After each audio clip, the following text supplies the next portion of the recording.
Assalamualaikum warahmatullahi wabarakatuh. Selamat sore Sobat Tani dan teman-teman pencinta kopi di seluruh tanah air. Subscriber channel Kopi Jalan Express, saya ucapkan selamat sore. Baik Sobat Tani, untuk kesempatan sore kali ini saya akan review hasil pemupukan yang ditaburkan bukan dibenamkan, dan saya juga akan bagikan sharing cara pemupukan yang terbaiknya, dibenamkan atau ditaburkan. Jangan skip untuk videonya supaya tidak terjadi gagal paham. Baik Sobat Tani, sembari kita akan memenuhi salah satu requestan Sobat Tani kita yang menginginkan cara perawatan klon Tugusari dari mulai pemupukan, wiwilan, dan penyimpanan bahannya. Dan kebetulan saya sedang berada di kebun Pak Mehmet, dan kebun Pak Mehmet ini pada minggu yang lalu sudah melakukan penaburan pupuk NPK Ponska tok, nggak dicampur apa-apa ya. Nah, ini belum seberapa hancur ya. Ini akan terjadi penguapan karena terkena paparan sinar cahaya matahari. Alangkah baiknya untuk yang mungkin hanya 1000 atau 2000 pohon, monggo dibenamkan untuk pemupukan jenis Ponska atau SP tuh. Karena jenis Ponska, SP atau Mutiara itu tidak mudah larut dalam air, kecuali Nitrea, Orea, dan ZA ya. Nah, mungkin karena Pak Mehmet ini sangat lebar sekali untuk lahannya, mencapai 10 hektar. Jadi untuk pemupukannya ditaburkan semua kemarin. Seperti itu. Akan tetapi untuk terbaiknya adalah dibenamkan ya Sobat Tani, dengan jarak pemberian pupuk minimal 25 cm sampai 50 cm dari pohonnya. Jangan terlalu dekat pohonnya ya Sobat Tani. Oke. Ini untuk kebun kopi Pak Mehmet ini untuk pemupukan luar biasa. Ada kohe ayam juga dia menggunakan, ada Nitrea. Akan tetapi untuk beliau untuk penanganan hama tidak melakukan ya. Inilah yang terjadi. Untuk di dompolannya bisa Sobat Tani saksikan banyak dimakan PBKO nih. Nih banyak dimakan hama klon Tugusarinya. Banyak sekali yang rontok ketika dugan ya Bon Pak Mehmet ini. Jadi selain penyimpanan bahan yang tepat Sobat Tani ya, untuk klon Tugusari ini, yaitu hama juga perlu diperhatikan. Dan untuk hama bukan hanya klon Tugusari, klon yang lain pun harus kita atasi. Nah, ketika selesai panen, nanti selesai dipangkas, ketika melakukan penyimpanan bahan, maka kita harus menaburkan insektisida Furdan ya, bukan Furadan tapi Furdan 6GR. Itu sudah teruji, kemarin saya uji cobakan di PBKO, hitungan 3 menit sudah tumbang ya. Agak sedikit pilek ya Sobat Tani. Oke, jadi seperti itulah cara merawat pohon kopi kita. Selain penyimpanan bahan yang tepat, hama pun harus kita atasi.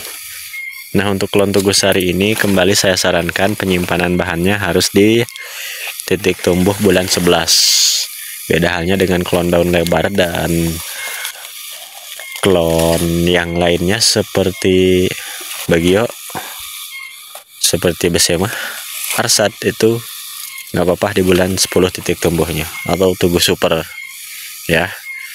Ini klon Tugusari ini terbaiknya di titik tumbuh bulan 11 penyimpanan bahannya. Jangan terlalu dini ya lakukan penyimpanan bahannya, karena kurang baik dipanennya ketika klon Tugusari ini dipanenkan di bulan 5. Karena untuk cuaca, tentunya belum seberapa kemarau ya di daerah kita ini, terutama di daerah Lampung Barat. Monggo kalau untuk melakukan penyimpanan bahan klon Tugu Sari itu terbaiknya di titik tumbuh bulan 11, seperti itu Sobat Tani. Oke Sobat Tani, kita akan cek di keseluruhan kebun Pak Memet. Nah ini buahnya kondisinya banyak yang pecah dompol ya, hijau daun saja, padahal untuk pupuk luar biasa untuk Pak Memet ini, boleh dikatakan ugal-ugalan. Untuk penyimpanan bahan pun kurang tepat, banyak yang kurang tepat. Ini kondisi buahnya sekarang ya. Nah, bahannya pun banyak yang tumpang tindih seperti ini. Sering banyak yang bilang, Mas, berkebun kopi itu yang penting modal, artinya kuat modal, pasti bagus. Nah, jadi asumsi yang seperti itu salah ya Sobat Tani. Walaupun kuat modal, kalau kita tidak tahu ilmunya, trik cara menggunakannya atau mengolahnya, pohonnya, maka kurang sempurna ya Sobat Tani. Seperti contoh halnya Pak Memet ini. Nah ini untuk pupuk luar biasa, akan tetapi kondisi buahnya nih, lihat seperti ini nih Sobat Tani ya.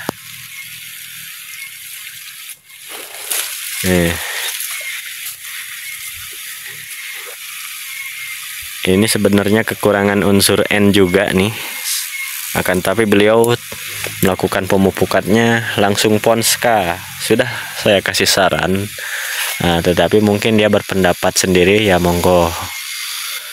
Untuk hasil seperti ini ya, nih ini kekurangan unsur N juga nih, sejatinya kebunnya beliau seharusnya ya Ponska dikasih lah urea,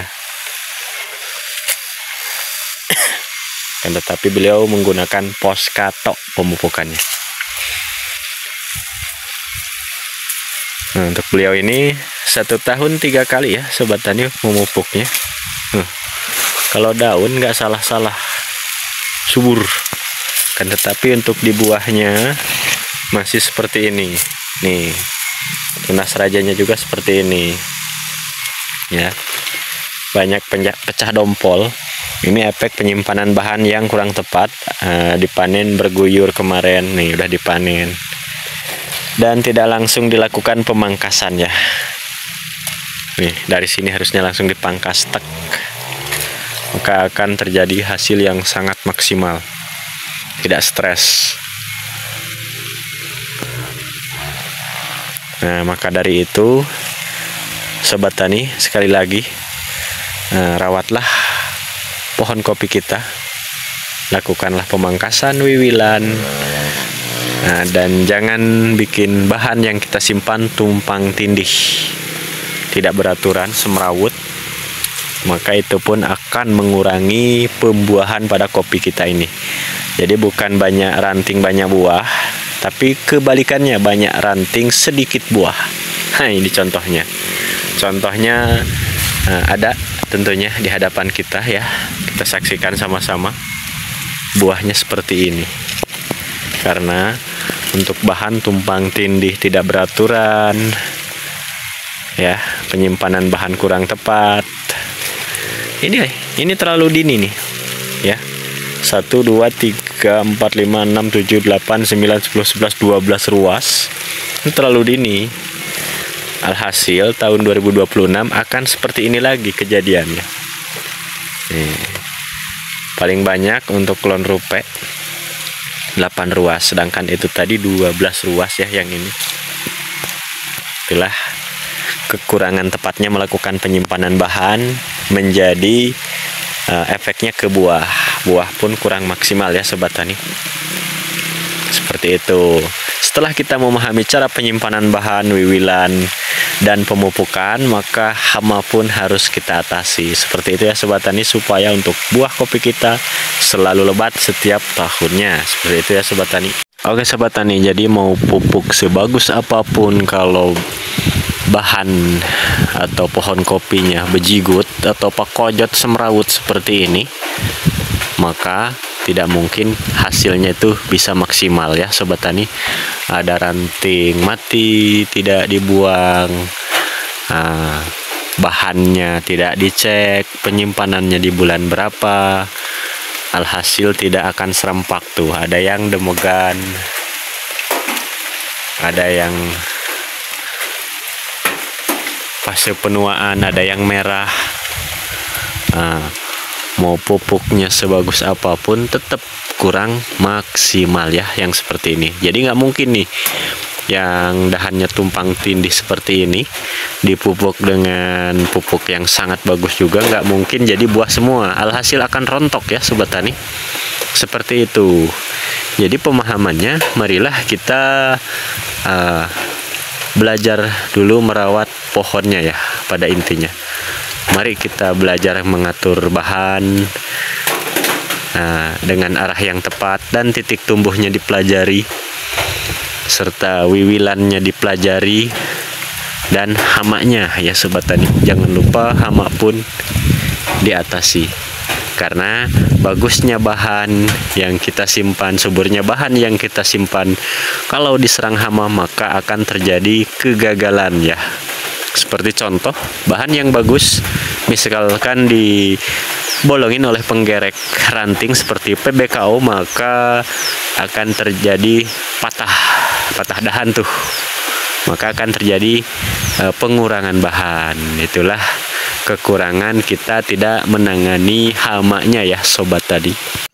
Baik Sobat Tani, inilah bahan yang saya simpan saat ini di kebun saya. Jadi bahan yang seperti ini Sobat Tani tidak perlu pupuknya banyak-banyak, cukup 1 genggam saja per pohon dosisnya. Itu sudah tepat sasaran karena bahannya itu sudah difokuskan ke semua bahan yang akan berproduksi. Tidak ada ranting-ranting yang tentunya mubazir ya. Jadi ini udah fokus semua ke bahan, jadi hasilnya maksimal. Nah, inilah hasil penyimpanan bahan tepat pada titik tumbuhnya, maka akan terjadi pembuahan yang lebat tentunya di tahun depan, dengan didukung cara pemupukannya yang tepat pula, dan wiwilannya yang baik tentunya ya. Ada tunas-tunas cacing dibersihkan. Itulah perawatan semua jenis sambungan ya Sobat Tani. Serta penanganan hamanya pun jangan lupa saya sarankan kembali. Nah, inilah seperti klon-klon Ciari, Rupe. Sejatinya di tahun ini masih lebat seperti ini jika kita tahu trik cara perawatannya ya Sobat Tani. Maka dari itu saya berikan edukasinya, tentunya semangat kepada Sobat Tani semuanya. Ayo kita lakukan perubahan tahun depan ya, supaya buah kopi kita tuh lebat seperti ini. Step by stepnya kita lakukan perawatannya. Nah, ini klon Mega Tanjung.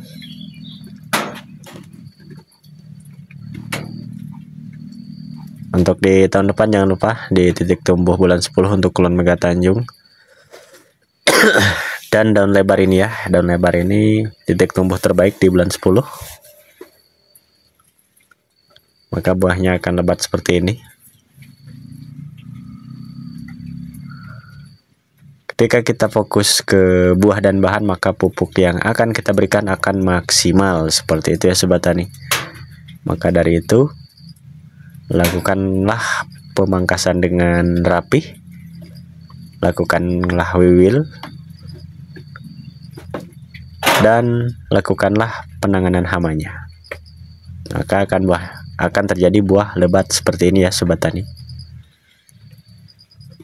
Oke, baik sobat tani dan teman-teman, mengingat durasi yang lumayan panjang, jadi untuk konten video kali ini saya cukupkan dulu sampai di sini. Mudah-mudahan ada hal positif yang bisa diambil dari konten video kali ini. Saya akhiri, billahi taufiq wal hidayah. Wassalamualaikum warahmatullahi wabarakatuh.